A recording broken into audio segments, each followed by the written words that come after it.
5వ అధ్యాయాన్ని ప్రారంభించున్నాం. 5వ అధ్యాయంలో మొదటి 4 వచనాలని 4 భాగాలు చేసి అందులో ఒక భాగాన్ని పూర్తి చేసుకొని మరి ఈరోజు 2వ భాగంలోకి మనం వెళ్తా ఉన్నాం. తరువాత 2 భాగాలు ఒకే రోజు కంప్లీట్ అవుతాయి. ఈ యొక్క 2వ భాగాన్ని మనం చదువుకునేదానికి ప్రయత్నం చేద్దాం. ఇందులో ఒక 4 ప్రాముఖ్యమైన విషయాలు ఉన్నాయి.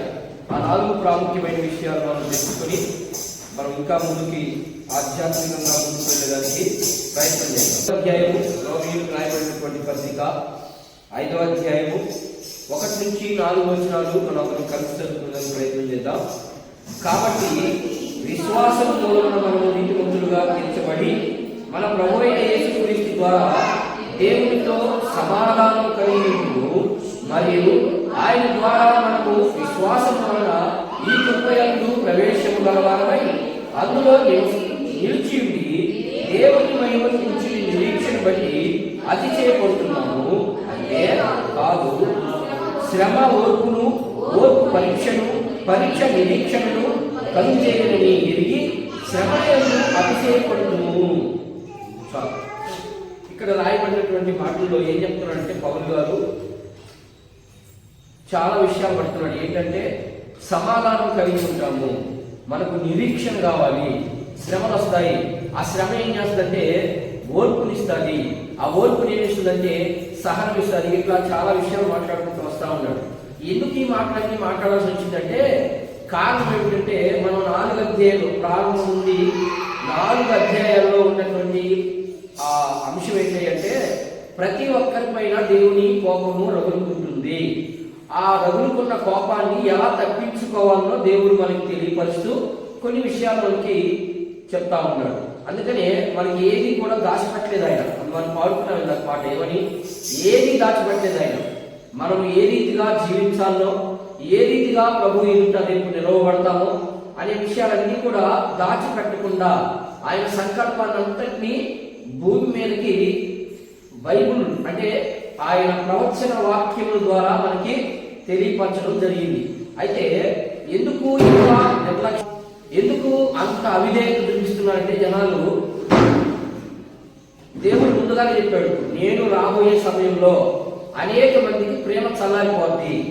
ఎందుకని అంటే శ్రమలు ఎక్కువైపోతాయి, కష్టాలు ఎక్కువైపోతాయి, దాని ద్వారా సతాయించలేనటువంటి పరిస్థితి వస్తుంది.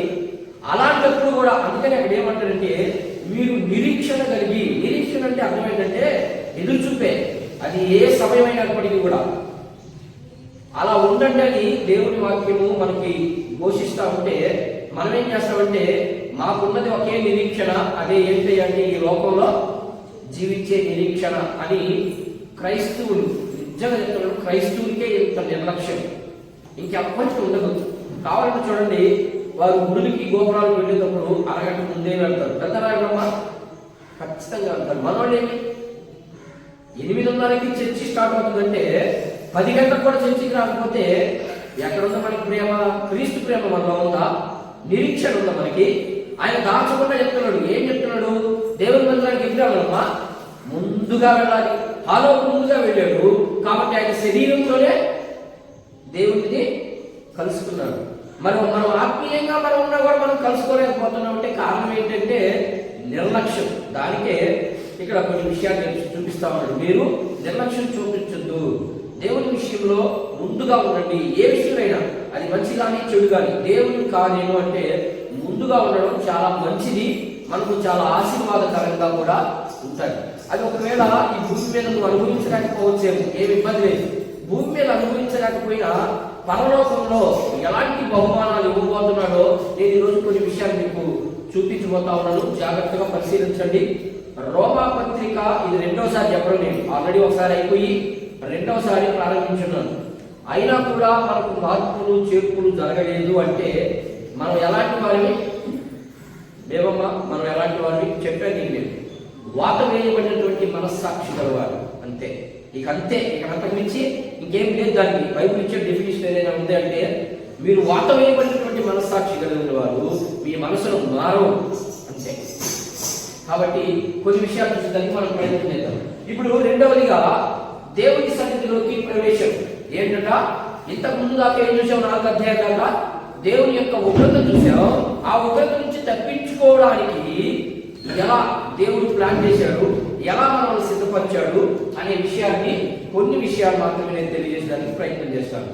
మొదటిగా దేవుని సన్నిధిలోకి ప్రవేశం. ఎవరికి ఉంది దేవుని సన్నిధిలోకి ప్రవేశం?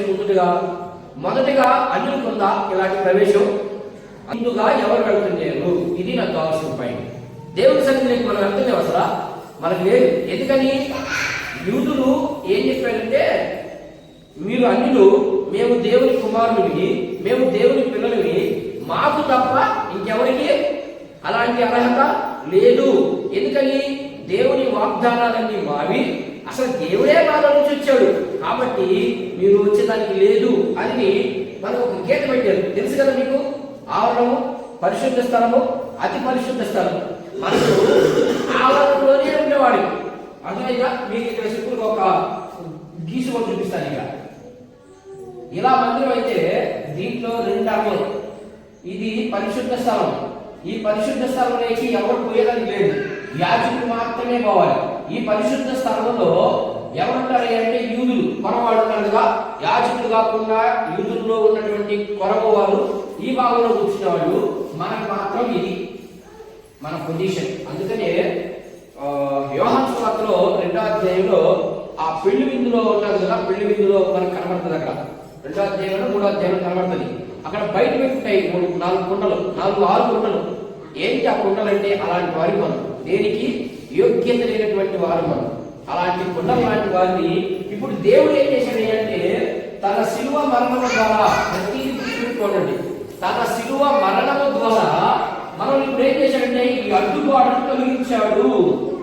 గోడ మీద అక్కడ అడ్డుగోడ, మనకు వాళ్ళకి కొంత వ్యత్యాసం ఉండేది. ఆ వ్యత్యాసాన్ని తీసివేశాడు యేసు ప్రభు. కనుకనే ఆయన మనం ఏం చేయాలా? ఆరాధించాలి, ఆయన కనపరచాలి, ఆయన కార్యాల్లో పాల్గొని ముందుకోవాలి. ప్రతి విషయంలో ఆయన్ని ఆనుకుంటూ ఉండేదానికి మనం ప్రయత్నం చేసినప్పుడు మనము సఫర్ పడతాం. లేదంటే దాన్ని ఏమిటంటే అభివృద్ధి చెందబడతాం. లేకపోతే మనం అభివృద్ధిలోకి రాము అనే విషయాలు తెలియపరుస్తూ కొన్ని విషయాలు చూస్తున్నాం. ఏంటి? దేవుని సన్నిధిలోకి ఎలా ప్రవేశం? శిలువ మరణం ద్వారానే ప్రవేశం. ఎందుకంటే ఒకసారి రోమికి రాయబడిన పత్రిక 3వ అధ్యాయము చూడండి, ఒకసారి కొన్ని వచనాలు వాడియా మారియా చూద్దాం. రోమికి రాయబడిన పత్రిక 3వ అధ్యాయము 2వ వచనాన్ని ఒకసారి గమనించండి. వాళ్ళు ఏం మాట్లాడుతున్నారు అక్కడ? ప్రతి విషయమందును అధికమే మొదటిది దైవోక్తులు. అంతే.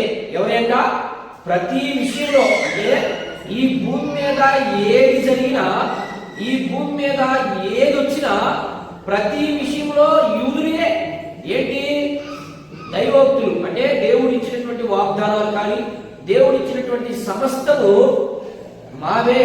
కాబట్టి మీరు దేవుని సన్నిధిలోకి వచ్చేదానికి మీకు అవకాశమే లేదు అనే విషయాన్ని మేము తెలియపరుస్తుంది. కానీ దేవుడు తన శిలువ రక్తము ద్వారా, కానీ ఒక విషయం చూద్దాం. లూకా సువార్త చూద్దాం ఒకసారి. కానీ యేసు ప్రభు ఎలా మనల్ని ఎక్కడికి లోపలికి పంపించగలిగాడు అనే విషయం మనకు అర్థం కాక, మనకు అర్థమైతే దేవుని విడిచిపెట్టాం.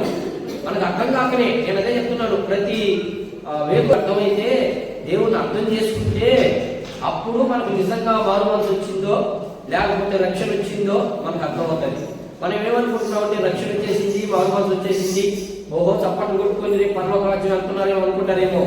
ఏం పోదు. నిజంగా చెప్తున్నాను, రక్షించబడిన వ్యక్తి ఎలా ఉంటాడో, మారు మనసు వచ్చిన వ్యక్తి ఎలా ఉంటాడో క్లియర్గా చూపిస్తుంది. బైబిలే చెప్తా ఉంది. మరి ఆ బైబిల్ ప్రకారం మనం ఒకరో కాకపోయినా ఒకరమైనా ఉన్నావా అంటే ఏం లేవు. ఉదయకాల సమయంలో అంటే మనల్ని దేవుడి సన్నిధిలోకి మనకు ప్రవేశం లేదు, లేని దాన్ని ఎలా ఇచ్చాడు ప్రభు అనే దానికోసమే నేను చెప్తున్నాను. ఎలా ఇచ్చాడు అంటే ఆయన శిలువ మరణం ద్వారా ఆ అడ్డుగోడ. లూకా సువార్త చూడండి 23వ అధ్యాయం చూడండి, కొన్ని మాటలు చూద్దాం. దేవుని సన్నిధిలోకి ఎలా ప్రవేశించబడ్డాం మనము? మనకు అసలు ప్రవేశమే లేదు. ఎందుకని? యూదులా మాట అన్నారు. యూదులా మాట అన్నారు అంటే ఖచ్చితంగా మనకు ప్రవేశము లేదు అనేది దాని అర్థం. అయితే ఎలా వచ్చింది మనకు ప్రవేశం? చూద్దాం. చూడండి, లూకా సువార్త 23వ అధ్యాయము 45వ వచనం చదువు అమ్మా. సూర్యుడు అదృష్టిడాయను. ఏం జరిగిందంట? గర్భాలయం. ఏది గర్భాలయం? ఇదిగో ఇది అడ్డు తెర, అది గర్భాలయం. ఈ గర్భాలయం ఎక్కడి నుంచి తిరిగిందంటమ్మా? పైనుంచి కింద తిరిగిందా, కింద నుంచి పైకి తిరిగిందా? నడిమికి. అంటే అర్థమేంటి? మందిరం వెళ్తున్నా ఆల్రెడీ. సరే, ఇది అడ్డు తెర. ఈ తెర ఎలా చిరిగిందంట? పై నుండి నడిమి చిరిగింది. అంటే రెండైంది. ఓకేనా? ఇప్పుడు ఏమైపోయింది? గావు వచ్చింది ఆ గడ్డకి. అతి పరిశుద్ధ స్థలంలోకి గావు వచ్చింది, ఆ గర్భాలయంలోకి. ఆ గావు ఎలా వచ్చింది? ఎక్కడ సిలువ వేయబడ్డాడు నీ పాపాలన్నీ ఇక్కడ. ఆయన ఇక్కడ సిలువ వేయబడిన తర్వాత ఆయన మరణించి, ఆయన సిలువ వేయబడిన తర్వాత మళ్ళీ ఒకసారి చూడాలన్నమాట. సూర్యుడు అదృశ్యుడైను. ఎప్పుడు జరిగింది? సూర్యుడు ఎప్పుడు అదృశ్యమయ్యాడు? సిలువ వేయబడిన తర్వాత. నాయన రాశారు ఇక్కడ మీరు. యేసుక్రీస్తు ప్రభువుని సిలువ వేశాడు. సిలువ వేసిన తర్వాత ఎప్పుడు కనపడలేదు ఆయన. సూర్యుడు కనపడలేదని చెప్తున్నాడు. సూర్యుడు అదృశ్యం అంటే కనపడలేదని అర్థం. ఎప్పుడు కనపడలేదు ఆయన? అది కరెక్ట్ గా 12 గంటలకు పోయింది, కరెంట్ పోయింది. అప్పుడు ఆ 12 గంటలప్పుడు ఏం జరిగింది? యేసుప్రభు చనిపోయాడా? 12 గంటలకు యేసుప్రభు చనిపోయాడా? చనిపోయాడు. చనిపోకపోతే ఏం జరిగింది? ఎందుకు సూర్యుడు కనబడకుండా పోయాడు? కారణం ఏంటి? నీ మీద ఆయన మీద పోయింది. అందుకు ఆయన దేవుడు ప్రకాశమైనటువంటి గొప్ప వ్యక్తి. ఆయన అద్వితీయ దేవుడు. ఆయనకి సొగసైన స్వరూపమైన లేదు ఆయనకి. అలాంటి గొప్ప వ్యక్తికి నీ మీద ఉన్నటువంటి సర్వ మానవాడి పాపం ఎప్పుడైతే యేసు ప్రభు మీద పోయిందో సూర్యుడు ఏమయ్యాడు? అయ్యో, ఎంత నీతిమంతుడికి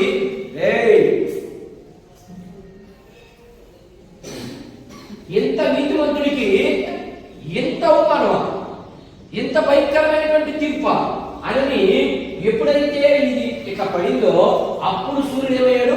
అదృశ్యమైపోయాడు, కనపడలేదు. ఆయనకే మహం చెల్లుబాటు అవ్వలేదు యేసు ప్రభు చూసేదానికి. అంత గొప్ప వ్యక్తి నీకు ఆ గర్భాలయంలోనికి ప్రవేశించి నిన్ను పరిశుద్ధులుగాను నిర్ధారహితులుగాను చేయడానికి ఆయన సకల ప్రయత్నాలు చేస్తా ఉంటే నా కోసం ఏం చేశాడు? ఏం చేస్తున్నాడు ఇప్పుడు ఆయన? నీ కోసం ఏం చేస్తున్నాడో నేను ఇప్పుడు కొన్ని విషయాలు చూపిస్తాను. వినండి, జాగ్రత్తగా వినేదానికి ప్రయత్నం చేయండి. చదువేనా? పూర్తి చదువు. లూకాసు వార్తలో ఆ మాట పూర్తి చదువు. నడిమికి చిరిగెను. అప్పుడు యేసు గొప్ప శబ్దంతో కేక వేసి తండ్రి ఏం చేస్తున్నాడు? తండ్రి మళ్ళా వేరే ఇంకా 3 మాటలు మాట్లాడిన తర్వాత జరిగిన సంగతి అంతా అది ఎలా ఉంది? కొనసాగింపుగా ఉంది. దాని చదివేటప్పుడు మనం ఏమనుకుంటావు?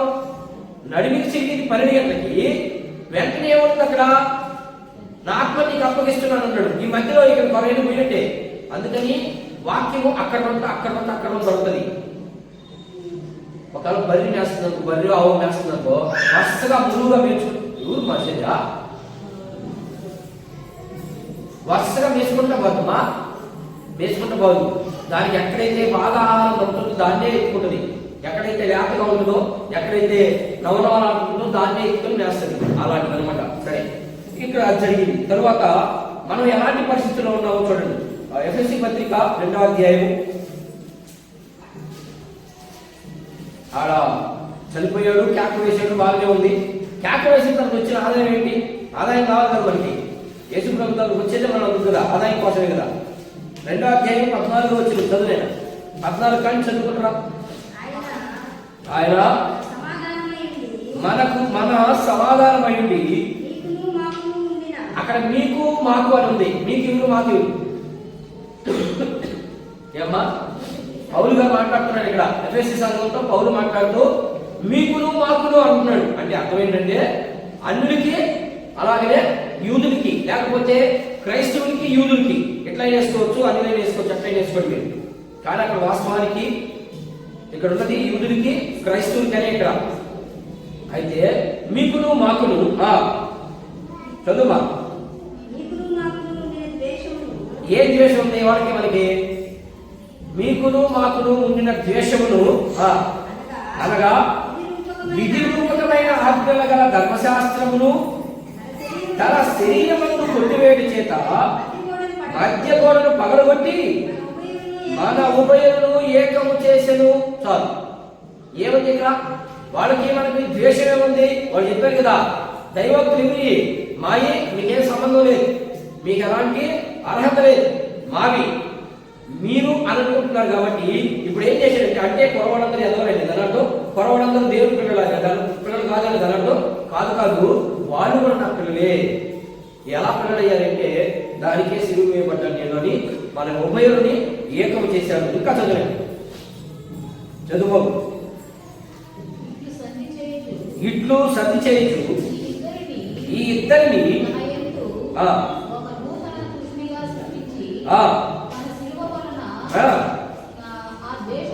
ఆ ద్వేషమును దాని ద్వారా ఏం చేశాడంటమ్మా? ఏక శరీరం. ఇప్పుడు ఏమి వ్యత్యాసం లేదు, స్త్రీ అని పురుషుడని వ్యత్యాసం లేదు, అందరూ సమానం చేశాడు.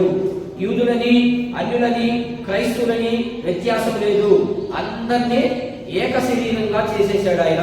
ఎలా చేశాడు? ఇదంతా ఎలా సాధ్యమైందంటే అది శిలువ మరణము ద్వారానే సాధ్యం, ఇక దేని ద్వారా సాధ్యము కాదు అనే విషయాన్ని మనం తెలియపరుస్తాము. అయితే ఇప్పుడు మరి దేవుణ్ణి ఆరాధించడానికి మనకు ఎలాంటి ప్రయోజనాలు కలిగిస్తున్నాడు దేవుడు? ఆ ప్రయోజనాలన్నిటి వల్ల మనం ఇప్పుడు ఏమయ్యాం? దేవునికి సమీపస్తులయ్యాం. ఎక్కడయ్యాం సమీపస్తులు? దేవుని సన్నిధిలో. ఎబ్రీయులకు రాయబడిన పత్రిక 10వ అధ్యాయం చూడండి ఒకసారి. ఎబ్రీయులకు రాయబడిన పత్రిక 10వ అధ్యాయం 19 నుంచి 25 వచనాలు ఒకసారి మనం గమనిద్దాం. సహోదరులారా, యేసు మన కొరకు అనగా నూతనమైనది మరి జీవం ఉందా? ఏం చెప్తున్నాడు ఇక్కడ యేసు? మళ్ళా ఒకసారి పౌలు మళ్ళా ఒకసారి చదువుతున్నాడు. సహోదరులారా, యేసు మన కొరకు ప్రతిష్ఠించిన ఏ మార్గం? అది క్రీస్తు మార్గం, సంఘము అనే మార్గం. ఆ మార్గమున అనగా నూతనమైనది జీవము గలది ఆయన శరీరము అను తెర ద్వారా ఏర్పరచబడినై మార్గమున ఆయన రక్తం వలన పరిశుద్ధ స్థలమందు ప్రవేశించుటకు మనకు ధైర్యము కలిగి ఉన్నది. కనుక దేవుని ఇంటి పైన మనకు గొప్ప యాజకుడు కనుక మనస్సాక్షికి కల్మషము ఏం చెప్తున్నాడు చూడండి, జాగ్రత్తగా వినండి. కల్మషం, మనలో కల్మషం నిండిపోయింది. అందుకనే కదా ప్రభుకి దూరంగా ఉన్నావు. ప్రభుకి ఎందుకు దూరంగా ఉన్నావయ్యా అంటే కల్మషం నిద్ర వేస్తేనే మనకు కల్మషం. ఈ కల్మషం వల్ల మనము దూరంగా ఉన్నాం. బైక్ అక్కడ బైక్. కాబట్టి ఏంటంట అమ్మా, మన మనస్సాక్షికి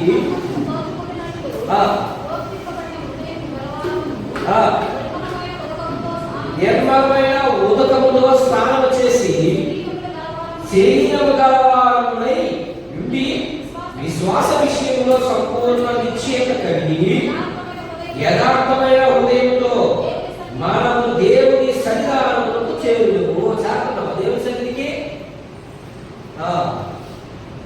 మరి యేసు ప్రభు మరి నిన్ను నన్ను రక్షించడానికి ఎంత ప్రయాసపడ్డాడు?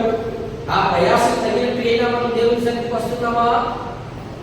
లేదంటే ఏం లేదు, మనకి నిరీక్షణ లేదు, రెండవది ఓపిక లేదు, మూడవది సహనం లేదు, నాలుగవది అసలు ప్రేమే లేదు. అంతే సింపుల్గా చెప్పాలంటే ఇవి 4 మనలో లేవు. కాబట్టి మనం ఎలా ఉన్నాం? దేవుని సన్నిధికి వెళ్ళలేకున్నాం, దేవుని సన్నిధికి పోలేకున్నాం. అది అక్కడ ఉన్నటువంటి. అయితే ఇప్పుడు రోమపత్రికలోకి వచ్చి రోమపత్రిక 5వ అధ్యాయం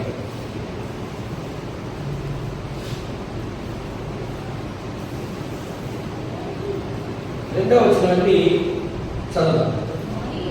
అమ్మా, మరియు ఆయన ద్వారా మనము విశ్వాసం వలన ఇప్పుడు ఎక్కడికి ప్రవేశించారు? నేను బాగా ఉన్నారా? ఇప్పుడు దాకా నేను చెప్పింది ఏంటంటే జాగ్రత్త. మరియు ఆయన ద్వారా మనము విశ్వాసం వలన ఈ కృప, ఏ కృప? ప్రవేశించే కృప. ఎక్కడికి? దేవుని మందిరంలోనికి ప్రవేశించే కృపని మనము పొందుకున్నాము. అందులో నిల్చున్నావా? మనం పడిపోతున్నావా? ఇప్పుడు దేవుని మందిరంలోకి వచ్చావా? అందరూ వచ్చావు. వచ్చిన తర్వాత మనం నిలుచుకొని ఉన్నావా? ఆయన ఏం చెప్తున్నాడు అక్కడ? చూడండి ఒకసారి. ప్రవేశము గలవారని అందులో, అంటే దేవుని సన్నిధిలో నిలిచి ఉండి దేవుని మహిమను కూర్చి నిరీక్షను బట్టి అతిశయపడుచున్నాం. పడుతున్నాం. అసలు అతిశయం అంటే మనకు అర్థం తెలిస్తే కదా పడడానికి. నిలిచి ఉన్నావా? పడి ఉన్నావా? కొందరు నిలిచి ఉండుట దేవుని చిత్తం, పడిపోయినట్టు కూడా దేవుని చిత్తమేనా? పడిపోవడం దేవుని చిత్తం కాదు, నీ చిత్తం. అది ఆయన నిలబెట్టాలని నీ కోసం ప్రాణం పెట్టింది. మనం ఏం చేస్తాం? ఏం లేదు, దేవుని చిత్తం. నాకు తెలిసి శాపంలో చాలా మంది ఉన్నారు అదే మాట చెప్తున్నారు. దేవుని చిత్తం లేని ఏం జరగదు. మనకి ఏం జరగదా? వాళ్ళ బయటేసి పోయి లారీ పొందాం. దేవుని చిత్తమే కదా. లారీ పొందితే దేవుడు రక్షిస్తాడు కదా. ఉద్యోగం బట్టి పెడిపోవాలి తెలిసిందా? వస్తున్నా మినిస్ట్రీ పెడిపోవాలి. యాక్సిడెంట్ కాలు ఇరిగిపోయింది, పక్కకు వచ్చేసింది కాలు కూడా. అది దేవుని చిత్తమా? అంతేకాదు. ఇప్పుడు మన లెక్క ఆచారపూర్వకంగా ఉన్నటువంటి భక్తి చేసే వాళ్ళంతా ఇది అనుకుంటారు. దేవుని చిత్తం లేకుండా ఏం జరగదు. కాదు. నీవు తప్పు చేస్తేనే జరుగుతుంది, లేకపోతే జరగదు. దేవుడు జాగ్రత్తగా ఉండమన్నాడు. ఈ లోకం చాలా ఘోరమైంది, జాగ్రత్తగా బతకాలి ఈ లోకంలో అని చెప్పాడు. మనం ఏం చేస్తాం? దేవుని చిత్తం లేకుండా దానికి ఏమి రాదనుకుంటాం. అంత పిచ్చి మాటలు అవి గడపబాకండి. సరే, ఏ విషయంలో అతిశయపడుతున్నాం? మనం దేవుడు గమనిస్తా ఉన్నాడు. దేవుని సన్నిధిలోకి వచ్చినప్పటి నుంచి నువ్వు దేవుని ఆత్మను పొందుతున్న కాడి నుంచి దేవుడు మనం గమనిస్తా ఉంటాడు. ఏం గమనిస్తాడు? ఈ పైలోపాన్ని గమనిస్తాడు. ఆయన లోపల గమనిస్తా ఉంటాడు. నమ్మకంగా ఉందా, అపనమ్మకంగా ఉందా, లేకపోతే ఊరికే వస్తుందా, యాక్షన్ చేయడానికి వస్తుందా, నమ్మించేదా ఎన్నున్నాయని చెప్పండి. అన్ని విధాలు దేవుడు మనం పరిశీలిస్తూ ఉంటాడు. ఆ పరిశీలనలో నువ్వు నమ్మకంగా కనబడాలి. అందుకని యెహోషువ అంటాడు, ఏమంటాడమ్మా? నేను నా ఇంటి వారు యెహోవా సన్నిధిలో నమ్మకము గల వారిపై నిత్యము జీవించినట్లు మమ్మల్ని ఆశీర్వదించు ప్రభువా అంటాడు. నమ్మకం ఉంది. ఆ నమ్మకత్వం మనకు లేకపోతే మనకు రావాల్సినటువంటి బహుమానాలు అందవు. యెహోషువ అందింది ఆ బహుమానం. నమ్మకంగా ఉన్నాడా? ఉన్నాడు. యెహోషువ గ్రంథం చదవండి మీరు. 10వ అధ్యాయం చదవండి. చాలా నమ్మకంగా ఉన్నాడు. ఇంకేమీ లేరు. ఇశ్రాయేలులో 6 లక్షల మంది బయలుదేరింది. 6 లక్షల మందిలో ఎవరు నమ్మకంగా లేరంటే ఉన్నారు. అందరూ కూడా కాలేబు ఉన్నాడు తన వెంటనే.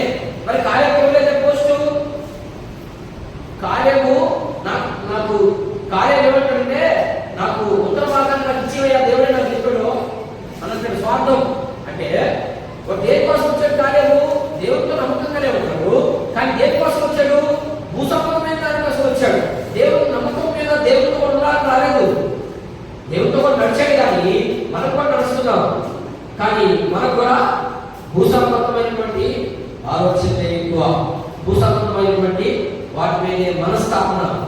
దాని ద్వారా నష్టపోయాడు కాలేబు. ఏం నష్టపోయాడు కాలేబు? కాలేబు నష్టపోయాడా? అసలు కాలేబు గురించి మనకి ఏం తెలియదు. కాలేబు నష్టపోలేదా? నష్టపోయాడు. ఆయన ఏం నష్టపోయాడంటే, దేవుని ప్రేమ యెహోషువని ప్రేమించినట్లుగా కాలేబుని ప్రేమించలేదు. ఎందుకు ప్రేమించలేదు? ఇద్దరు నమ్మకంగానే ఉన్నారు, మోషేకి అనుకూలంగానే ఉన్నారు. ఎందుకు ప్రేమించలేకపోయారంటే, కాలేబు దృష్టిలో ఏముంది? లోక సంపదమైన సంపద. కానీ యెహోషువ దృష్టిలో నేను నమ్మకం ఉండాలి, నమ్మకంగా ఉండే దేవుడు ఖచ్చితంగా ఆశీర్వదిస్తాడు, దీవిస్తాడని ఆయన ఆయన అనుకున్నాడు కాబట్టి ఆయనకి నెక్స్ట్ పోస్ట్ ఆయనకి ఇచ్చేసాడు. మోషే కాలం గడిచిపోయింది, నేను వెంటనే ఇచ్చాడు. కాలేజీకి ఇచ్చాడా? లేదు వాళ్ళ అన్న అహరోను ఉన్నాడు, అహరోను ఇచ్చాడా? మరి వాళ్ళ చెల్లి ఉంది ఏవో మిరియాం ఇచ్చాడా? వాళ్ళ పిల్లలకి ఇచ్చాడా? ఎవరికి లేదు. ఎవరికి ఇచ్చాడు అంటే యెహోషువకు మాత్రమే ఇచ్చాడు. ఎందుకు ఇచ్చాడంటే ఆయన నమ్మకంగా ఉన్నాడు ఆయన పనిలో. మనం కూడా ఉన్నాం నమ్మకంగా, యేసు ప్రభువు నమ్ముకున్న దాని నుంచి అసలు నమ్మకత్వం అంటే ఏంటో మనకు తెలియదు కదా. మరి నమ్మకత్వంలో లేకపోతే ఈరోజు నమ్మకత్వం కలిగి ఉంటుందని దేవుడు మనకు హెచ్చరికలు చేస్తా ఉన్నారు. సరే, ఏ విషయంలో అతిశయపడుతున్నాము అంటే మనము రేపు ఈరోజు అందుకని చూసే కదా శ్రమ ఊపును నాలుగొచ్చుతుంది, మూడొచ్చుతుంది. అంతేకాదు మీకు శ్రమలు వచ్చాయా? మీకు శ్రమ వస్తే ఏం చేస్తుంది ఆత్మ? దేవుడి సన్నిధికి ఏమొస్తుంది? ఈ చర్చి ఓపెన్ చేసేప్పుడు అందరూ ఉన్నారు అక్కడ. చర్చి ఓపెన్ చేసినప్పుడు అందరూ ఉన్నారు అక్కడ, ఉన్నారా లేదా? ఆయన వాక్యం చెప్పాడు. ఆయన వచ్చి ఏం చెప్పాడు? దేవుని సన్నిధిలో ఏముంటుంది, దేవుని సన్నిధి చూస్తే ఏమి ఆదాయం చెప్పాడు. దేవుని సన్నిధి ఏముంటుంది? ఇప్పుడే చదివాను. ఏమ్మా? నెమ్మది ఉంటుంది, సమాధానం ఉంటుంది, స్వస్థత ఉంటుంది, ప్రేమ ఉంటుంది, దయ ఉంటుంది. ఏమి అనుకుంటాయి ఎక్కడ? అవి దేవుని సన్నిధిలో మాత్రమే. ఎక్కడ దొరకాయి? ఎందుకు దేవుని సన్నిధికి వచ్చిందంటే ఆ కాసేపన్నా ప్రశాంతంగా కూర్చొని ప్రశాంతమైన మాట్లాడుకుంటాం, దేవుడు మనతో మాట్లాడుతున్నాడనే ఉద్దేశంతో వస్తాం. ఇక్కడ ఏం జరుగుతుందంటే మనం ఎలా నిరీక్షణగా ఎదురు చూడాలంటే ఇక్కడ రెండు గుంపులు కనబడతాయి. మళ్ళా నిరీక్షణ లేని గుంపులు కొన్ని, నిరీక్షణ కలిగిన గుంపులు కొన్ని. రెండు ఆత్మలు, రెండు రకాల గుంపులు కనబడతాయి. అక్కడ ఏం మాట్లాడుతున్నాడంటే మూడవ వచనంలో అయితే అంతేకాదు శ్రమ ఓర్పును, ఓర్పు పరీక్షను, పరీక్ష నిరీక్షణను కలుగు చేయగలిగి శ్రమ ఎందు అతిశయపడడం అంటే అర్థం ఏంటి? అతిశయం అంటే అర్థం ఏంటమ్మా? సంతోషం కదా. శ్రమ ఎందు సంతోషపడమా? మరి ఆయన మాట మాట్లాడుతున్నాడు. మరి మీకేమో శ్రమ వస్తే ఒకరు కూడా చర్చికి రావట్లేదు. మీకు అన్ని అనుకూలం ఉంటేనే చర్చికి వచ్చేది, అన్ని అనుకూలం లేకపోతే చర్చికి రాదమ్మా. అంతే కదా మన ఉద్దేశం. అక్కడ అదే మాట్లాడుతున్నాడు. ఏం చెప్తున్నాడంటే అంతేకాదు ఏ విషయంలో అతిశయపడుతున్నారు చూడండి. మళ్ళీ ఒకసారి చదువుతుంది. మరియు ఆయన ద్వారా మనము విశ్వాసం వలన దేవుని మందిరము యందు ఏ కృపయందు ప్రవేశం గలవారమై అందులో నిలిచి ఉండి దేవుని మహిమను గురించి నిరీక్షణను బట్టి అతిశయపడుచున్నాం. ఏంటంట? దేవుని మహిమ ఎక్కడ? మహిమ ఇప్పుడు చూపిస్తాను. ఆ మహిమ ఎలా ఉంటుంది? దేవుని మహిమను కూర్చునే నిరీక్షణ బట్టి అతిశయపడుతున్నాం. అయితే అంతేకాదు శ్రమ ఓర్పును, ఓర్పు పరీక్షను, పరీక్ష నిరీక్షను కలిగజేయని ఎరిగి శ్రమ ఎందు అతిశయపడును. ఎందుకు అనే విషయాలు 5వ వచనం ప్రారంభిస్తారు. ఇంకా అవలేదు, ఇంకా అయిపోతుంది. ఎందుకు? ఇక్కడ రెండు గుంపులు ఉంటాయి. ఏంటంటే ఆ రెండు గుంపులు ఆశ కలిగినటువంటి దేవునితో నిరీక్షణ కలిగి ఎదురు చూసే గుంపు ఒకటి, నిరీక్షణ లేని గుంపు ఒకటి. నిరీక్షణ కలిగి పెట్టడానికి ఒకసారి దినవృత్తాంతంలో 2వ గ్రంథం చూద్దాం. ఆశ కలిగిన వారు ఎలా ఉన్నారంటే దేవుని ప్రత్యక్షతను లేకపోతే దేవునితో కూడా ఎక్కువ సమయాన్ని గడిపేదానికి ప్రయత్నం చేస్తాము. ఇది దేవుని మందిరంలో ప్రవేశించి అతిశయపడే వారికి ఆయన అర్థమవుతుందా? కొంచెం కొత్త సరిగా లేదు, మీకు అర్థం చేసుకునే ప్రయత్నం చేసి నేను మాటగా చెప్తున్నాను. దేవుని మందిరంలోకి ప్రవేశించి దేవునితో కూడా సమాధానం కలిగి ఉన్న వారు ఎలా ఉంటారో చూపిస్తున్నాను. నేను ఎలా ఉంటానంట? శ్రమ ఓర్పును గుర్తిస్తుంది. మీకు కష్టాలు వస్తున్నాయా? అయినా కూడా పర్వాలేదు, గొప్పగా ఉండండి, ఏ ఇబ్బంది లేదు, దేవుడు మిమ్మల్ని విడిచిపెట్టడం. ఎందుకు విడిచిపెట్టడం? నేను ఎలా విడిచిపెట్టడో ఆయన ఎలా ఉంటాడని చూపిస్తా ఉండండి. అలాంటి వ్యక్తి దేవుని యొక్క ప్రత్యక్షతను చూస్తాడు. ఎప్పుడు? శ్రమ, కష్టము, కన్నీళ్లు వీటితో ఉంటాడు మనిషి. ఆ మనిషి మనుషులకు చోటు కానీ ఆయన చూసేది ఎవరిని? దేవుడు. చూద్దాం దినవృత్తాంతంలో 2వ గ్రంథం. ఎవరు చూశారు? అక్కడ 2వ దినవృత్తాంతముల గ్రంథము 26వ అధ్యాయం 5వ వచనం ఒకసారి గమనించండి. చూడండి ఆయన ఏం చూశాడట. జకర్యా చూడండి ఒకసారి. దేవుని ప్రత్యక్షత అమ్మా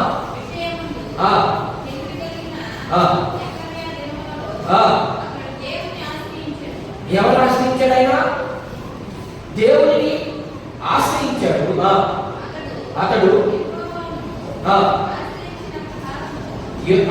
యెహోవాను ఆశ్రయించినంత కాలము ఏం చేశాడంటే వర్ధిల్లింపజేశాడు. మన దేవుని సన్నిధిలోకి వచ్చినటువంటి మనల్ని ఎందుకు అభివృద్ధి చేయలేదు? కారణం ఏంటి అంటే మన నిర్లక్ష్యం. అంతే. మనం అభివృద్ధి పడడం లేదు అంటే అర్థం ఏంటంటే ఇక్కడ జకర్యా చూశాడు కదా, చూశాడు. ఆయన ఎలా ఉన్నాడు? దేవుని సన్నిధిలోకి వెళ్ళి అప్పుడు దేవుని సన్నిధిలో ఏం చేస్తున్నాడు జకర్యా? ఎలిజబెత్ భర్త జకర్యా ఏం చేస్తున్నాడు? ఈ జకర్యా వేరే, ఆ జకర్యా వేరే. ఆయన ఏం చేస్తున్నాడు? ఎలిజబెత్ భర్త జకర్యా ఏం చేస్తున్నాడు? లోపల వేస్తున్నాడు. ఎక్కడ వేస్తున్నాడు? దేవుని సన్నిధిలో వేస్తున్నాడు. మరి మనం మరిగాడేస్తున్నాం. తప్పు ఎక్కడమ్మా? ఏడవ చేస్తాం, లోపల ఏడవ చేస్తాం. అట్లే సరే. ఇంకొక మాట చూద్దాం.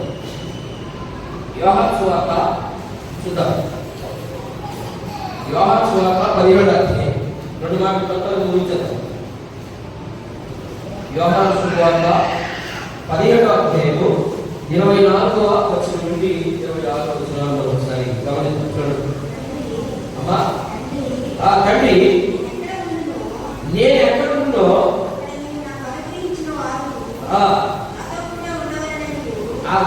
ఇక్కడ ఒకసారి మనం ఒకసారి గమనించండి. తండ్రి నేను ఎక్కడ ఉంది? ఎక్కడున్నాడు ఆయన? తండ్రి నేను ఎక్కడ ఉంటునో ఎక్కడున్నాడు ఆయన? తండ్రి గుడికి రాశాడు. చనిపోయిన తండ్రి వెళ్ళాడమ్మా. తండ్రి గుడికి రాశానికి వెళ్ళిపోయాడు. తండ్రి నేను ఎక్కడ ఉంటునో నీవు నాకు అనుగ్రహించినటువంటి ప్రజలు ఎవరు? సంఘం. క్రీస్తు రక్తంలో కడగబడిన సంఘం. ఈ సంఘంలో ఉన్నటువంటి వారు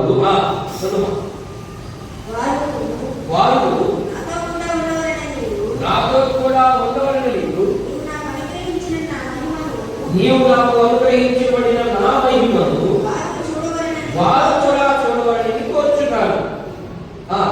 జగత్పురాణం వేయబడక ముందే నీవు నన్ను ప్రేమించితివి.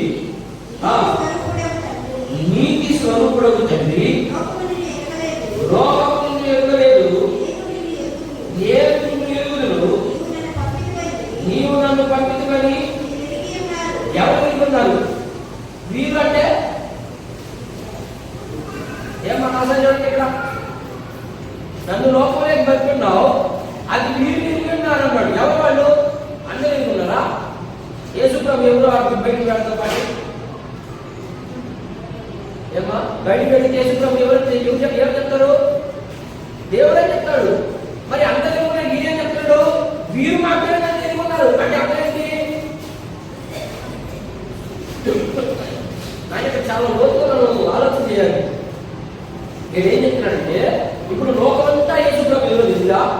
తెలుసు. మరి ప్రత్యేకంగా ఏం చెప్తున్నాడంటే వీరు మాత్రమే ఉన్నారు అంటున్నారు.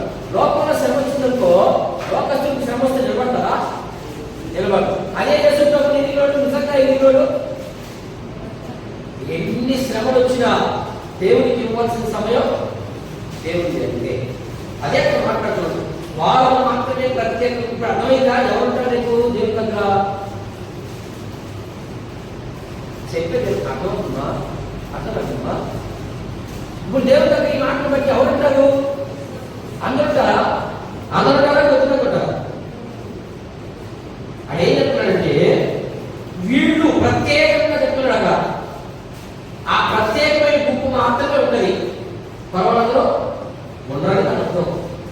అందుకని ఆయన దాచకుండా ఆయన సంకల్పాన్ని అంతటి మన కుమరిస్తా ఉన్నాడు. మనం ఏం చేస్తున్నాం? మురుగు పట్టేస్తున్నాం. అంతేగా? ఆయన ఏం చెప్తున్నాడంటే ఆయన ఏమేమి చెప్పాలనుకున్నాడు అన్ని చెప్పిస్తున్నాడు తన పిల్లల ద్వారా. మనం ఏం చేస్తామంటే అవి నాకు సంబంధించినవి కాదు.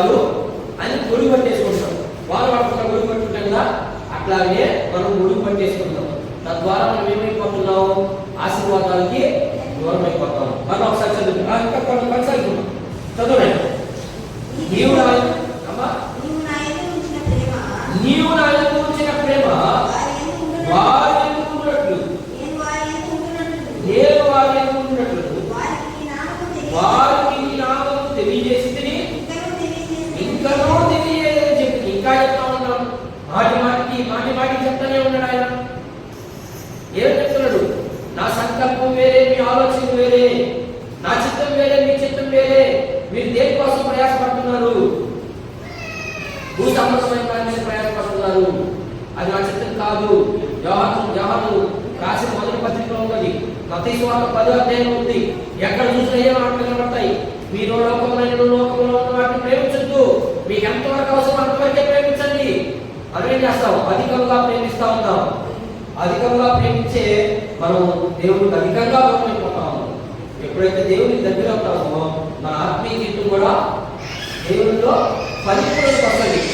అలా రాలేదు అంటే మనం పరిపూర్ణకి వెళ్ళాలి అని అర్థం. 26 వర్షాలు చదివేశామైనా ఓకే. మొదటి తెస్సలోనికీయులకు రాయబడిన పత్రిక చూద్దాం. యేసు ప్రభు ఎలా ప్రార్థన చేస్తున్నాడు చూడమా. నీ కోసం ఏం చేశాను నా కోసం అడుగుతున్నాను కదా. చూడండి ఏమేమి మాట్లాడుతున్నాడు ఇక్కడ చూడండి. తెస్సలోనికీయులకు రాయబడిన మొదటి పత్రిక 2వ అధ్యాయం 9, 11, 12 కొత్తగా రెండు మాటలు.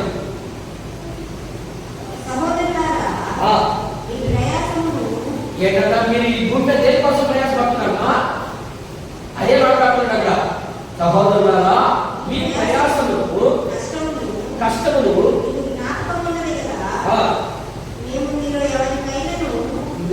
నేను మీలో ఎవరికైనా భారముగా ఉండకూడదని రాత్రి పగలు నేను కూడా మీకు భారంగా ఉండకూడదు. నేనేం భారం పెట్టట్లేదు, లేదు పెట్టదమ్మా. పౌలు అదే చెప్తున్నాడు. నేను ఏం భారం పెట్టడం లేదు మీ మీద. రాత్రి పౌలు పని చేసుకుని బతుకుతున్నాడు.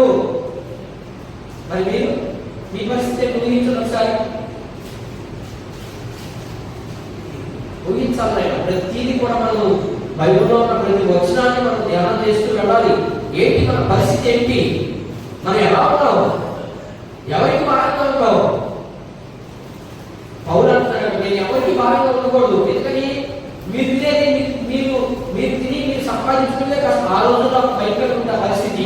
మరి ఈ రోజు లేని ఎవరికే తక్కువ లేదు. ప్రతి ఒక్కరు దేవుడు మంచిగా స్థిరపరుచున్నాడు. స్థిరపరచబడినటువంటి మీరు దేవుడి పనిలో ఎందుకు ముందుకు రావట్లేదు? ఏం లేదు, మీకు నిరీక్షణ లేదు, ఎదురు చూపు లేదు. చదువు.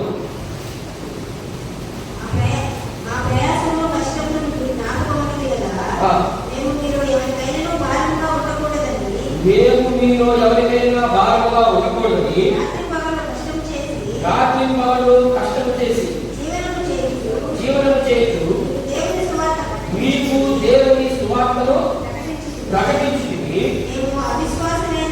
11 తన రాజ్యము మహిమను దేవునికి తగినట్టుగా మీరు నడుచుకోవాలని మేము మీలో ప్రతి వారిని హెచ్చరించుచు ధైర్యపరచుచు సాక్ష్యమిచ్చుచు తండ్రి తన బిడ్డల నడుచుకున్న రీతిగా మీలో ప్రతి వాడిగా మేము నడుచుకుంటామని మీకు తెలియదు. ఎందుకు మేము హెచ్చరిస్తాము? చెప్తా ఉన్నాడు ఇక్కడ. చెప్తున్నాడు, ఒక తండ్రి పిల్లల్ని ఎలా హెచ్చరిస్తాడో అలా హెచ్చరిస్తా ఉన్నాను నేను అంటున్నాడు పౌలు. మరి మేము కూడా హెచ్చరికతో కూడినటువంటి బోధ చేస్తా ఉన్నాం. అయినా కానీ మీకు ఏమీ మనశ్శాంతి రావట్లేదు, మనస్తాపం చల్లడం లేదంటే కారణం ఏంటి? మీకేమి లేదని, దేవునితో సమాధానం లేదని, సభ్యత్వం లేదని నా అర్థం. ఉన్నవాళ్ళు ఏమైనా ఏం చేస్తారమ్మా? భరిస్తారు. అపోస్తల కార్యము 2వ అధ్యాయం పైన మీరు చదవండి. వాళ్ళ ఆస్తులన్నీ దేవుని పరిచయం ఉన్నట్టుగా ఉంది. మరి మమ్మల్ని అనుకుంటారు అమ్ముకుంటారు ఆస్తులు, అంతే కదా మీ ఉద్దేశం. ఆస్తులు గారిని చెప్పేది కదా దేవుని మజాకు ఉంది. అంటే మేము మాకు వచ్చే డబ్బులన్నీ లేకపోతే మాకు వచ్చే ఇళ్ళన్నీ అమ్మేసుకొని దేవుని పరిచయం పెట్టమంటావా? ముందుగా నీకు అని అంటున్నాడు. అంతే కదమ్మా. అంతే అనుకుంటున్న జనాలు. చూద్దాం, శ్రమ ఎందుకు వస్తాయి, ఆ కష్టాలు ఎందుకు వస్తాయి, ఇంకొక నిమిషాలు నేను ఆ ముగింపులోకి వస్తాను. సరే, ప్రకటన గ్రంథం 21వ అధ్యాయం. చూద్దామే, ఇవన్నీ మీకు హెచ్చరికలే.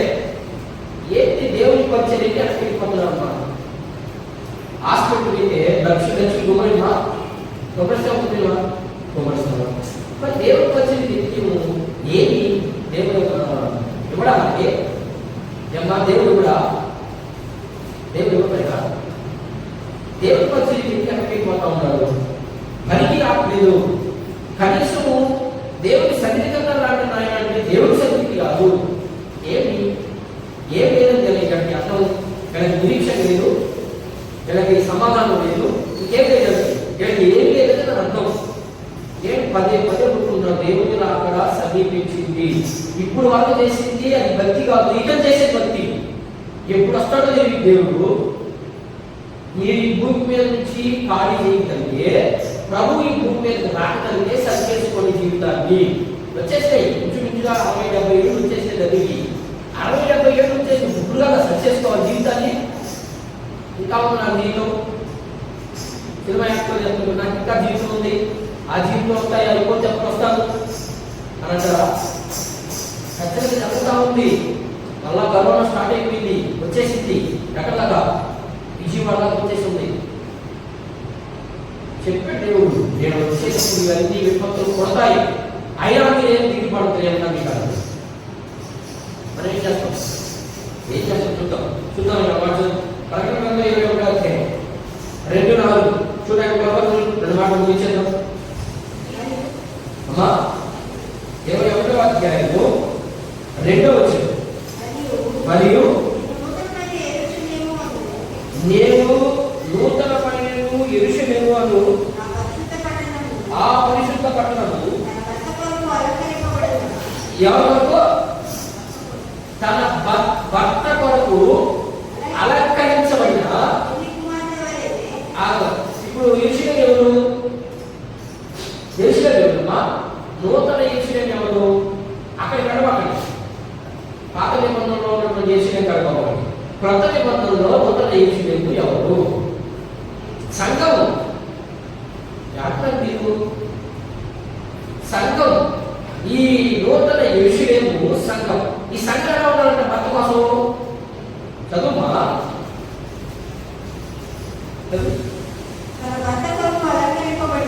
తన భర్త కొరకు అలంకరింపబడిన పెళ్లి కుమార్తె అంటే భర్త కొత్తగా పెళ్లి ఉన్నారా ఏమా? మీ పెళ్ళి రోజు గుర్తు చేసుకోండి. అక్కగా సెలవు చేసుకున్నాడు, మనకు అక్క కూడా గుర్తురాడు. కొత్తగా పెళ్ళినప్పుడు ఎన్ని గంటలకు వేస్తారు కదా? ఎన్ని గంటలకు వేస్తారమ్మా? 8కా 7కా? చెప్పమ్మా. పొద్దునే లేయాలి. ఎందుకని? భర్తకి అన్ని పెట్టాలి కదా, చేసి పెట్టాలి కదా, అదే సిద్ధపరచడం. మరి అలాగే చెప్తున్నాడు ఇక్కడ, తన భర్త కొరకు పెళ్లి కుమార్తె ఎలా సిద్ధపడాలో అలా సిద్ధపడుతుందండి. అన్ని పోలితో మాట్లాడుతున్నాడు, అలంకార భాషది. అలా అన్నా చెప్తే అర్థం ఉంటుందని మట్టి కొరకి అట్లా చెప్తున్నాడు ఆయన. పెళ్లి చేయాలని లేకపోతే పెళ్లి జ్ఞాపకం చేసుకోవడం కదా ఆయన మాట్లాడు అక్కడ. అలాగన్నా చెప్తే ఈ మట్టి కొరకు కొంత బొర్రెక్కుతుంది. ఓహో నిజమే కదా, కొత్త రోజుల్లో పెళ్ళి కొత్త రోజులు భయమే అట్టన్నా సిద్ధపడతారని ఆ ఉద్దేశంతో మాట్లాడుతున్నాడు ఆయన. ఆ చదువు పెళ్లి కుమార్తె వలె సిద్ధపడి పరలోకమందున్న దేవుని ఎదుట నుండి దిగి వచ్చేటప్పుడు అప్పుడు ఇదిగో ఏంటమ్మా దేవుని నివాసం ఎక్కడుంది? మనుషులతో కూడా ఉంది. ఉందా మనుషులతో? ఏడున్నారు కదా, ఉంటే ఏం తెలుసుకుంటుంది? ఇంకా చూడండి 22:3 నేను తొందరగా వేస్తా ఉన్నాను, చదువుతాను. ఆయన ఎవరితో కూడా కాపురం చేస్తారమ్మా? అందరితో కూడా కాపురం చేస్తారా? చేయడు. ఆయన ఒక ప్రత్యేకమైన గుంపు ఉంది, ఆ గుంపు కోసమే వస్తాడు. అదే ఆ శ్రమల కాలంలో, రాబోయే కరువు కాలంలో వాళ్ళందరికీ ఒక నిరీక్షణ ఉంది. ఏమని? ఏమొచ్చినా ప్రపంచమే దైవైపోయినా నా దేవుడు ఏం చేస్తాడు? నన్ను కాపాడు. ఇశ్రాయేలు దేవుడు ఏం చేస్తాడు? కొనకడు నిద్రపోడు. మరి నా దేవుడు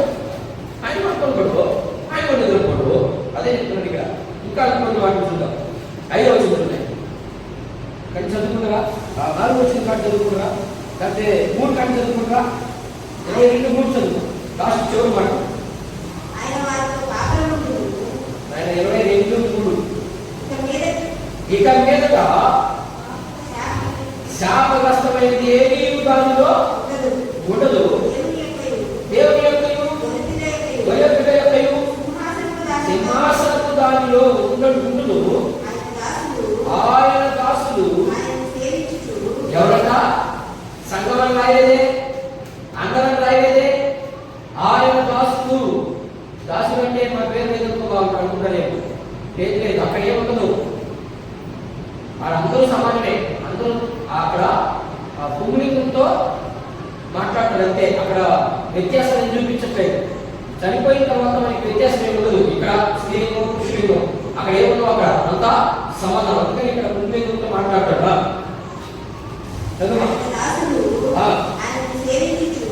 తన దాసులు ఆయన సేవించు ఆయన ముఖ దర్శనము చేయుచుండు. ఆయన నామములు వాళ్ళ నొసలు యందు రాత్రికి ఎన్నడూ ఉండదు. దీపకాంతి అయినను సూర్యకాంతి అయినను వారికి అక్కర్లేదు. దేవుడైన ప్రభువే వారికి ప్రకాశించును. వారు దేవునికి ఎవరు? దేవుని చిత్తాన్ని, దేవునితో సమాధానం గలవారిని, దేవుని సన్నిధిలో నిత్యము ఉండు వారిని. ఇంకా ఇంకేమున్నాయి? ఇంకా చాలా విషయాలు ఉన్నాయి. ఒక్కొక్క విషయం ఒక 2 నిమిషాల వరకు మనం మాట్లాడుతున్నారు ప్రయత్నం. ఈ భావన మీకు ఏమర్థమైంది? ఈ భావన మీకు సింపుల్ అర్థమైందానికి 2 విషయాలు చెప్తాను. దీని ఆపేషం దీంట్లో ఇంకొక భావం ఉంది. దీని కూడా ఆపేషం. అతిశయపడుతున్నావు. ఎవరు అతిశయపడుతున్నావు వారి గురించే మాట్లాడేందుకు దాకా. మొదటిగా దేవుని సన్నిధిలోకి ప్రవేశించాం. దేవుని సన్నిధిలోకి ప్రవేశించడానికి మనకు అర్హత లేదు. దేవుడు ఎలాంటి అర్హత ఇచ్చాడంటే ఆయన శివ మరణం ద్వారా దేవుని సన్నిధిలోకి పోయే అవకాశం ఇచ్చాడు. పోయినటువంటి మనము అతిశయపడుతున్నాం. ఏ విషయంలో అతిశయపడుతున్నాం అంటే మాకు ఎన్ని శ్రమలు వచ్చినా, ఎన్ని కష్టాలు వచ్చినా, ఏ వచ్చినా మా కోసం దేవుడు సమకూరుస్తాడు. అక్కడ దాకే నేర్చుకున్నాడు కాక. అంతేనా? మీకేమన్నా ఇంకేదంటే ఏమన్నా డౌట్ ఉందా? చూడండి సార్, డౌట్ ఉంటే చెప్పండి. మళ్ళీ చెప్తాను. మళ్ళీ చెప్తున్నాడు. దేవుని సన్నిధిలోకి ప్రవేశం ఎలా ప్రవేశం అంటే శిలువ ద్వారా ప్రవేశం. దేవుని సన్నిధిలోకి వచ్చినటువంటి మనం అతిశయం ఉండాలి. ఏంటి? మనకు ఒక నిరీక్షణ, మనకు ఒక ఓర్పు, మనకు ఒక సహనం ఉండాలి. ఏ విషయం అంటే పరలోకంలో నేను గట్టిగా ఉంటాను. ఎలాంటి వాడు ఉంటారో దీంట్లో అనేకమైన రకములు చూపించాయి. అలాంటి వారు మాత్రమే యుగాలు ఆయన రాజ్య పరిపాలన చేస్తారు ద్వారా చెప్పారు. ఇకపోతే ఇందులో ఇంకొకటి ఉంది. అతిశయపడేవారు లోక సంబంధంగా కూడా అతిశయపడేవాడు ఉన్నారు. దేవునిలోనే ఉంటారు, దేవునితో కూడా నడుస్తారు, దేవునితో కూడా నడిచినట్టే ఉంటారు. కానీ వాళ్ళు ఎలా ఉంటారంటే దేవునికి వాళ్ళ హృదయం చాలా దూరంగా ఉంటుంది, మనిషి మాత్రం దగ్గరగా ఉంటాడు. అలాంటి వారి గురించి రేపు భవిష్యత్తు అయితే రేపు వారం మనం మాట్లాడుకోవడానికి ప్రయత్నం ప్రార్థన చేసుకుందాం. అందులో తమ వచ్చి కళ్ళు చూసుకున్నట్లయితే ప్రార్థన చేసుకుందాం. ప్రార్థన చేసుకుని కార్యక్రమాన్ని ప్రయత్నం చేద్దాం.